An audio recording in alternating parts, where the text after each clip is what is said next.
बस बहुत हो गया, कोई काम नहीं होगा। फाइलें बंद कीजिए आप, बंद कीजिए इन्हें। जी बंद कीजिए आप। चलिए खाना खाइए, खाना ठंडा हो रहा है। बेटा देख, मेरी बहुत इंपॉर्टेंट मीटिंग चल रही है, तो थोड़ा काम कर लूँ मैं, खाना बाद में खा लूंगी। ये काम वाम होता रहेगा मैडम जी। और आप लोगों को भूख नहीं लगती है क्या? आप जाइए जाके खाना खाइए, मैडम को खाना खाने दीजिए। हेलो, देखिए आप कोई भी हैं, मैडम बात नहीं कर सकती आपसे, वो बहुत व्यस्त हैं अभी, वो काम कर रही हैं। और हाँ, आप पहले खाना खाइए, उसके बाद मैडम को फ़ोन कीजिएगा, मैडम को भी खाना खाना है। रखिए फ़ोन। चलिए मैडम, बात हो गई है, अब आप खाना खाएँगे। अरे सुन तो सही, तू मुझे एक बात बता, अगर काम नहीं करूंगी तो फिर क्या खाऊंगी? आप मुझे एक बात बताइए, खाना नहीं खाएँगे तो काम कैसे करेंगे? पहले पेट पूजा, उसके बाद काम दूजा। चलिए खाना खाइए आप। तुम होती कौन हो मैडम को ऑर्डर देने वाली? हाँ, उनका जब मन होगा वो तब खाना खा लेंगी। तुम्हारी हिम्मत कैसे हुई हमारी फाइल बंद करने की और लैपटॉप बंद करने की? हाँ, हो कौन तुम? यहाँ के सिर्फ 2 कौड़ी की नौकरानी हो ना? अब देखिए आप नहीं जानते मैडम को, ये ना जब देखो काम करती रहती है, अपना ध्यान नहीं रखती। अब मैं इनका ध्यान नहीं रखूंगी तो कौन रखेगा? इसलिए मैं खाना लेकर आ गई थी। और ये ना खाना भी भूल गए थे, खामखा बाहर का खाना खाती। तो अब घर का खाना खाएंगी तो ये स्वस्थ रहेंगी। वो खाना खाएं या ना खाएं, वो उनकी मर्जी। वो कोई दूध पीती बच्ची नहीं है कि तुम इनको खाना परोस के दोगी या अपने हाथों से खिलाओगी तो वही तभी खाना खाएंगी। और तुम्हें क्या लगता है कि तुम्हारे इन गंदे हाथों से मैम खाना खाएंगी? तुमने अपनी शक्ल देखी है? पता नहीं कितने घरों में काम करती होगी, सही से नहाती भी होगी या हाथ पैर भी धोती होगी, पता नहीं। ऐसा नहीं है, वो मैं तो बस इनके यहाँ ही काम करती हूँ। अरे तो जैसी औरत को कोई भला अपने घर पे काम पे रखेगा ही क्यों? अब मुझे तो समझ नहीं आ रहा कि मैडम ने तुझे क्यों रख रखा है काम पे। और तू एक बात बता, तू अपनी मैडम के सामने हमसे जुबान लड़ा रही है, तुझे पता है हम दोनों हैं कौन? और तूने ये लैपटॉप बंद किया है, तुझे पता है कितना महंगा लैपटॉप है ये? तेरी पूरे 3 साल की सैलरी लग जाएगी, उसके बाद भी तू ये लैपटॉप नहीं खरीद पाएगी। अपनी औकात में रहना सीख। और मैडम, अभी आपका इतना इंपॉर्टेंट फोन आया था, इसने आपका फोन काट दिया, वो भी बिना कुछ सोचे समझे। अगर आपकी कंपनी को लॉस हो गया तो इसका जिम्मेदार कौन होगा बताइए आप? आपने ना कुछ ज्यादा ही सर चढ़ा रखा है इसको। सही कहा आपने, मेरी गलती है। आप यहाँ काम कर रहे थे, मैं काम के बीच में आ गई खाना देने के लिए, और मैंने आपके लैपटॉप को इस तरह से बंद कर दिया। माफ़ कीजिएगा, मुझसे गलती हो गई। मैं चली जाती हूँ। हाँ, तुम्हें यहाँ से चले ही जाना चाहिए, वरना मैं तुम्हें खुद यहाँ से धक्के मार के निकालती। और ये जो तुम इनोसेंट फेस बना रही हो ना, इसका कोई फायदा नहीं है। बहुत अच्छे से जानती हूँ तुम जैसे गरीब लोगों को, जो इनकी तुम चापलूसी करती हो ना, आगे पीछे घूम रही हो, खाने की टेंशन रख रही हो तुम इनकी, इन सब चीजों को कोई फायदा नहीं है। बहुत अच्छे से जानती हूँ ये सब तुम पैसे ऐंठने के लिए कर रही हो, क्योंकि तुम जैसे गरीब लोग ना होते ही लालची है। सही कह रहे हैं आप, मुझसे गलती हो गई। आप खाना खा लीजिएगा। रुको, कोई जरूरत नहीं है कहीं जाने की। और क्या कह रहे थे तुम दोनों? अरे कितनी देर से देख रही हूँ, नौकरानी नौकरानी नौकरानी बोले जा रहे हो। नौकरानी नहीं है ये, अरे मेरी बेटी की तरह है। और तुम दोनों जानते ही क्या हो इसके बारे में? जब तुम्हें कुछ पता ही नहीं है तो किसी को जज नहीं करना चाहिए। और ये क्या कह रहे थे तुम कि तुम्हारे लैपटॉप में खराबी आ गई है?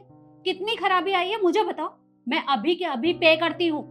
और तुम दोनों किसी के बारे में कुछ भी बोले चले जाओगे और मैं सुनती रहूंगी। मैम आप ये कैसी बातें कर रही हैं? इसकी हालत देखिए और अपनी हालत देखिए। आप इस ऑफिस की ऑनर है और ये मामूली सी नौकरानी। आज हम आपके ऑफिस में डील करने आए, कल को कोई और आएगा, इन्वेस्टर्स आएंगे, वो ये सब देखेंगे तो आपके ऑफिस की क्या रेपुटेशन रह जाएगी कि आपने एक नौकरानी को इतना सिर पे चढ़ाया हुआ है, अपनी बेटी बोल रही है उसको। कोई जरूरत नहीं है तुम्हें मेरे बारे में सोचने की। अगर मेरा नुकसान होता है तो हो जाए, मुझे कोई परवाह नहीं है। लेकिन मेरे सामने कोई मेरी बेटी को कुछ बोले, वो मैं बर्दाश्त नहीं कर सकती। क्योंकि तुम्हें लग रहा होगा कि ये मेरे घर की नौकरानी है, लेकिन मेरे लिए ये नौकरानी नहीं है, मेरी बेटी की तरह है।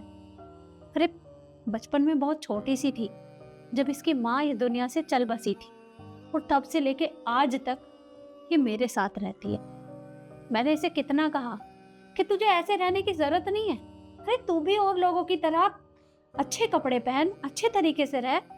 लेकिन इसे नहीं पसंद ये दुनिया की तरह शो ऑफ करने का। अरे ये सादा सिंपल रहती है, पर मेरी बहुत सेवा करती है, मेरे बारे में सब कुछ जानती है। मुझे कब क्या चीज चाहिए, कब मुझे कौन सी दवाई लेनी है, कब मुझे किस चीज की जरूरत है, सब कुछ पता है इसे। बहुत ध्यान रखती है मेरा। और इतनी परवाह तो मेरी खुद की बेटी भी नहीं करती जितनी ये करती है। और तुम लोग कह रहे हो कि ये नौकरानी है। नहीं, ये मेरे लिए नौकरानी नहीं है, क्योंकि रिश्ता सिर्फ खून से नहीं बनता, एहसास से भी बनता है।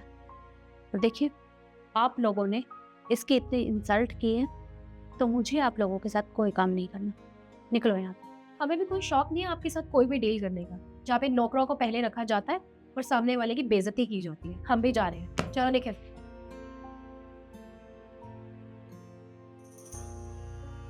सॉरी मैडम, मुझे माफ कर दीजिए। मुझे नहीं पता था कि मेरी इस गलती की वजह से आपका नुकसान हो जाएगा। आपकी तो यहाँ मीटिंग चल रही थी और मैं बीच में आ गई। आज के बाद कभी ऐसा नहीं करूंगी। कोई जरूरत नहीं है ऐसे हाथ जोड़ने की, और कोई नुकसान नहीं हुआ मेरा। और अगर नुकसान होता भी है तो होता रहे, लेकिन कोई तेरी इंसल्ट करे वो मैं बर्दाश्त नहीं करूंगी। और देख, तू ऐसे नाराज मत हो, और ऐसे उदास चेहरा ना तेरे ऊपर बिल्कुल भी अच्छा नहीं लगता। इसलिए खुश हो तभी खाना खाऊंगी, वरना मुझे भूख नहीं है। अरे नहीं, वो बस खुशी की आंसू है। मुझे विश्वास नहीं हो रहा ना कि आप मुझसे कितना प्यार करती हैं। बल्कि आप मेरी सगी माँ भी नहीं है, तब भी मैं कितनी खुशकिस्मत हूँ सच में। देख, हर बार प्यार दिखाया नहीं जाता। प्यार तो वो अपनापन है जो सामने वाले को अपने आप ही दिख जाता है। अब तू अपना मुंह ठीक कर, तभी मैं खाना खाऊंगी। हंस दे। हाँ हाँ, मैं ठीक हूँ। चलिए खाना खाते हैं, खाना ठंडा हो गया बातों बातों में। क्या बनाया? मैंने भिंडी की सब्जी, रोटी और हाँ, आपके फेवरेट गोभी के पराठे और मीठे में गाजर का हलवा।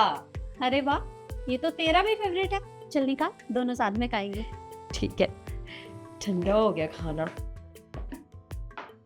खुशबू आ रही है ना? बहुत अच्छी।